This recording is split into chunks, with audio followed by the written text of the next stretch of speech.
neuralgic point, probably the neuralgic point, the real point of potential conflict above all others in situations of immigration and mass immigration. I mean, immigrant populations taking the jobs of indigenous populations, well, that's already a problem and a sensitive point. But when the women become the issue, when the indigenous population finds its women being taken away from it, that strikes, psychologically speaking, that really hits the indigenous population in a much deeper part of themselves than even the economic. And there you get really powder keg situations. And actually, in my life, I actually experienced that very much. I was what the really traumatic period in British social history, I would say, came when the generation that had been born of the first British blacks. There would be no British blacks to speak of. And I'm talking about Negroes here. Not talking about Asians so much. I'm talking about West Indian, so African people, black-skinned people. The first generation, generally speaking, with the exception of these pimps and so on and criminals who came over from Kingston and Jamaica mainly, it was really their children that began to cause problems. The fathers, the people who arrived around 1950, they were very careful not to be a sexual threat to the indigenous population, the white population. They did not compete with white people with white indigenous British people for their women. They normally brought their wives with them and so on.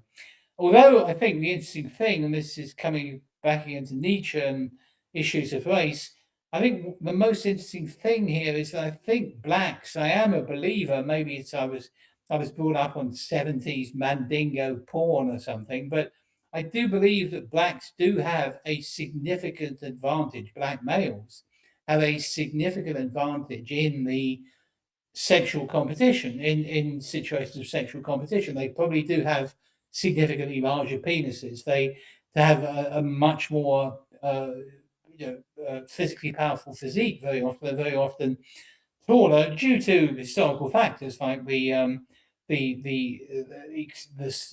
extreme sort of process of accelerated process of natural selection that occurred during the process in which they were taken from Africa and brought to the West Indies. I mean, I don't know, maybe this is a liberal myth, but I think I've heard this, and this seems probable to me. Like 60-70% of the cargo, the human cargo of those slave ships, died in the passage from Africa to the West Indies and to America.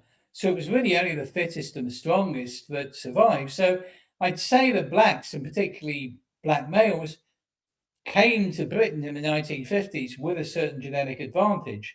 If they had entered into sexual competition over women with the indigenous male white population, they would have come off much better. You do see this from the instances of that small subsection of that immigrant population who were pimps and criminals. They did astonishingly well. They became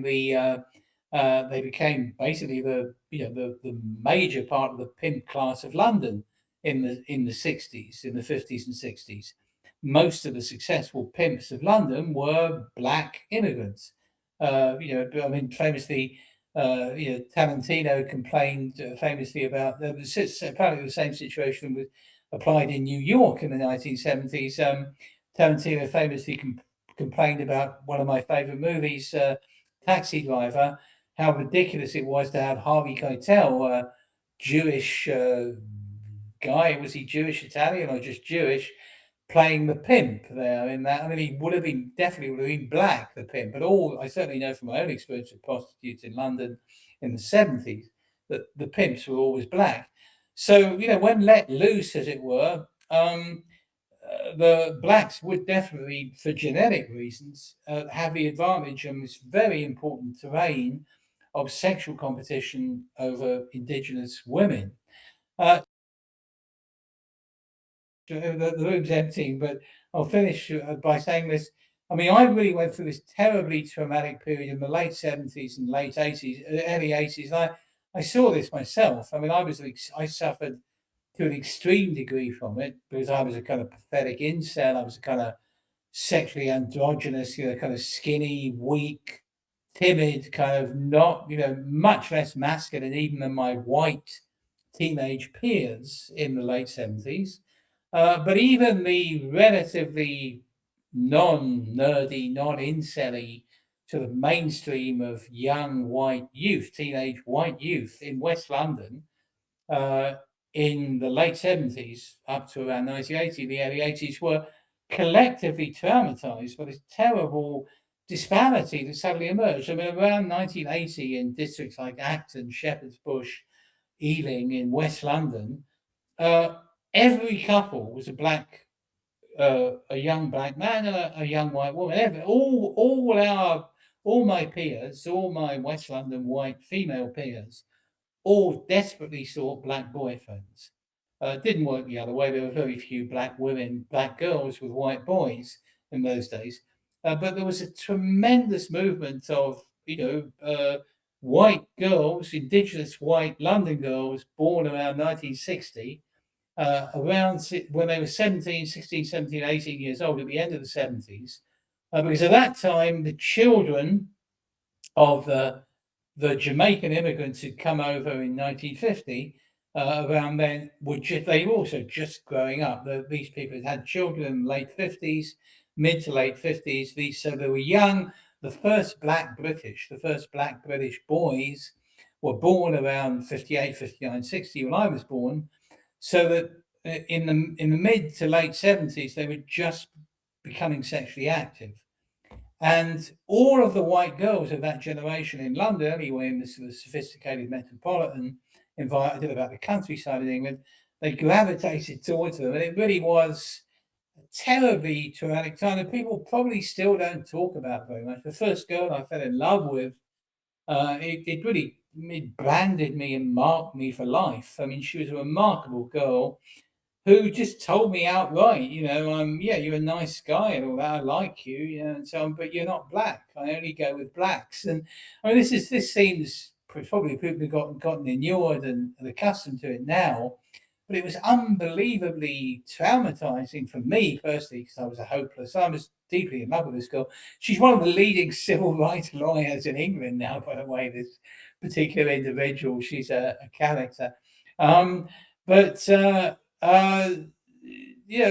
was an interesting historical period to go through, and it relates back to Nietzsche because I am very much a believer in, the association of certain qualities. I believe the European ethnicities, I don't know about Scandinavian ethnicities, but certainly my own kind of Celtic, Celtic Saxon, mixture of Celtic and Saxon ethnicities, probably mainly Celtic.